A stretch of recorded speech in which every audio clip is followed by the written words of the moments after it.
আর এই মুহূর্তে আমরা সরাসরি যোগাযোগ করে নিয়েছি প্রাক্তন সেনাকর্তা ব্রিগেডিয়ার দেবাশিস দাসের সঙ্গে। ব্রিগেডিয়ার দাস, আজ বিজয় দিবস এবং ভারত বাংলাদেশ উভয় দেশেই কিন্তু আজকের দিনটি সাড়ম্বরে পালন করা হচ্ছে। এর আগে বাংলাদেশে এমন বেশ কিছু ঘটনা সামনে এসছে যেখানে প্রশ্ন তোলা হয়েছে যে মুক্তিযুদ্ধের যে ইতিহাস তাকে ভুলিয়ে দেওয়ার চেষ্টা করা হচ্ছে বাংলাদেশের তরফ থেকে। সেখানে আজকের এই বিজয় দিবস পালন অত্যন্ত তাৎপর্যপূর্ণ।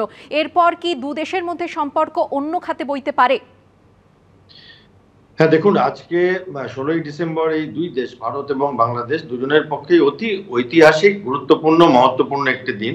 এই দিনই ঢাকার রমনা রেস কোর্সে জেনারেল নিয়াজি প্রায় 93,000 সৈন্যর সাথে সমর্পণ করেন নিঃশর্তভাবে। এবং এটা বিশ্বের ইতিহাসে একটি এত বড় সৈন্যের সাথে আত্মসমর্পণ করা একটা দেশের খুব কম আছে বিশ্বের ইতিহাসে এরকম ঘটনা। ভারতবাসীদের কাছে যেমন এটা বিশাল গর্বের ব্যাপার, বাংলাদেশের মানুষদের কাছেও, কারণ তাদের দেশের এই দিনই আর কি তাদের দেশ মানে পৃথিবীর আঙিনায় পূর্ব পাকিস্তান থেকে বাংলাদেশ ভাবে স্বীকৃতি পেয়ে যায়। এবার আসি যে এই যে আপনি বলছেন যে হ্যাঁ, প্রত্যেক বছরই এটা হয়। এই বছর যেহেতু একটা অশান্তির আবহাওয়া চলছে, ফলে টানাপোড়েন চলছে, নানান রকম হুমকি আসছে, তো ফলে এই বছর আরো গুরুত্বপূর্ণ। এবং প্রথম দিকে শঙ্কা হয়েছিল হয়তো কেউ আসবেন না, বাট এবার দেখা যাচ্ছে যে প্রায় 9 জন মানুষ এসছেন, 2 জন সার্ভিং অফিসার এসছেন, এবং এখান থেকেও কিছু তখনকার দিনের ভূতপূর্ব সৈনিক এবং সার্ভিং অফিসাররা গেছেন ঢাকায়, এবং এটা একসাথে সেলিব্রেট করা হচ্ছে।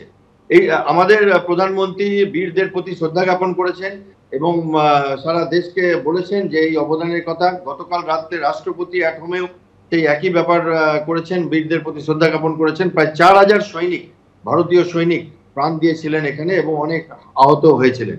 একটা উল্লেখযোগ্য বিষয় হচ্ছে যে ওই দেশের যিনি প্রধান উপদেষ্টা, এখন উনিও ওখানে যে সেলিব্রেশন হচ্ছে সেখানে অংশ নিয়েছেন এবং তাৎপর্যপূর্ণভাবে ভারতের সেনাবাহিনীর কোনো রকম উল্লেখ তিনি তার ভাষণে করতে ভুলে গেছেন হয়তো।